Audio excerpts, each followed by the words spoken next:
بسم اللہ الرحمن الرحیم AR نیوز کے ساتھ میں نوید بٹ اویسی۔ السلام علیکم، آپ دیکھ رہے ہیں سچ تو یہ ہے۔ ناظرین کرام، گزشتہ دنوں میں نے تحصیل وزیر آباد کے گاؤں کوٹ جان بخش اور چاکاں والی کا ذکر کیا تھا، جہاں ریکلیمیشن فارم مینیجر نے اپنی سٹیٹ بنا رکھی ہے۔ داستان حیرت کدہ جاری ہے۔ جو تفاصیل سامنے آ رہی ہیں تو یہ راز جاننے میں مدد مل رہی ہے کہ وطن عزیز پیارے پاکستان کو کس طرح سے لوٹا جا رہا ہے، پیارے پاکستان کا ستیہ ناش مارا جا رہا ہے۔ جس سرکاری ملازم کے پاس جتنے بھی اختیارات ہیں، وہ ملازم وطن کی تباہی میں اتنا ہی حصہ ڈال رہا ہے، الا ماشاءاللہ یقیناً سے بڑھ کر تباہی میں کردار ادا کر رہے ہیں۔ ایسے گندے کردار ہمارے معاشرے میں سٹیٹس کے مالک ہیں۔ پراپرٹی، گاڑیاں، بینک بیلنس سے عام لوگ خوب مرعوب ہو جاتے ہیں، ہاتھ اٹھا کر سلام کرتے ہیں۔ سرکاری عہدیدار اور سیاسی عہدیدار گھر پہنچ کر خوب دعوتیں اڑاتے ہیں اور دیکھنے والے جو عصمت کو آنکھیں پھاڑ دیکھتے رہ جاتے ہیں۔ میں نے عرض کیا کہ سرکاری اراضی کی بندر بانٹ، درختوں کی کٹائی اور سرکاری اراضی سے مٹی اٹھا کر سرکاری اہلکار اپنے بینک بیلنس اور پلازے بنا رہے ہیں۔ اس داستان ہوش ربا میں مزید اضافہ کرتے ہوئے ناظرین کرام، آپ کی معلومات میں اضافہ کرتا ہوں۔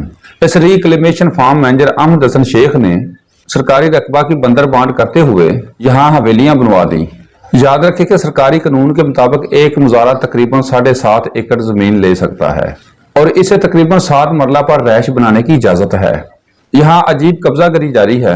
ایک تو قوانین کی خلاف ورزی کرتے ہوئے ایک بندہ کو سرکاری حد بندی کے برعکس قبضہ کروایا ہوا ہے، اور دوسرا وہاں نجائز مکانات اور حویلیاں تعمیر کروا کر سرکاری اراضی کی غیر قانونی بندر بانٹ کی گئی ہے۔ اسکول کے پلاٹ پر حویلی تعمیر کی جا چکی ہے، وہاں پہلے سے تعمیر شدہ سرکاری اہلکاروں کی رہائشیں گرا کر ان کا ملبہ، اینٹیں، قیمتی چھت کی لکڑی پونے میں بیچ کر ذاتی کھسے میں ڈالی جا چکی ہے۔ نکاسی آب پانی کے لیے سیم نالے کا وجود بھی گم ہو چکا ہے۔ مذکورہ جگہ پر نجائز تعمیرات کروا کر اس نالے کو ایک نالی کی شکل میں تبدیل کیا جا چکا ہے۔ سیم نالے کے عدم وجود سے وہاں بارشی پانی کے راستے بھی مسدود ہو چکے ہیں۔ نکاسی آب کے مسائل دن بدن بڑھ رہے ہیں۔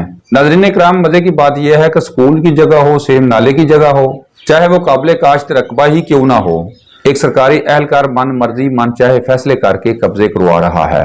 مطلب اس جیسے سرکاری اہلکار پاکستان میں جہاں تعینات ہیں، انہیں اختیار حاصل ہے کہ وہ سرکاری جائیدادیں بیچ دے، قبضہ کروا دیں، سرکاری بینک بیلنس بڑھاتا جائے اور اپنی جائیدادیں بناتا جائے۔ اسے کوئی پوچھنے والا نہیں، کوئی ادارہ نہیں جو اس کے اختیارات کو چیلنج کر سکے۔ اس کے سینئر افسران کس ہونی پر آنکھیں بند کیے ہوئے ہیں، مبینہ طور پر سب ملے ہوئے ہیں اور سرکاری خزانے کو ٹیکا لگا رہے ہیں۔ ملک و قوم کی امانت میں مسلسل خیانت جاری ہے۔ ملک پاکستان غیر ممالک کے قرضوں کی چکی میں پس رہا ہے، یہاں عام سے اہلکار لوٹ مچا رہے ہیں۔ اعلیٰ عہدیداران، عوام اور عوامی نمائندے خاموش کیوں ہیں؟ اپنا گھر اجڑتا دیکھ کر خاموشی اس طوفان کا پیش خیمہ ہے جس کے پاس کچھ بھی نہیں بچتا۔ ناظرین کرام، آج کے ٹاپک کی طرف آنے سے پہلے ایک بریک دوبارہ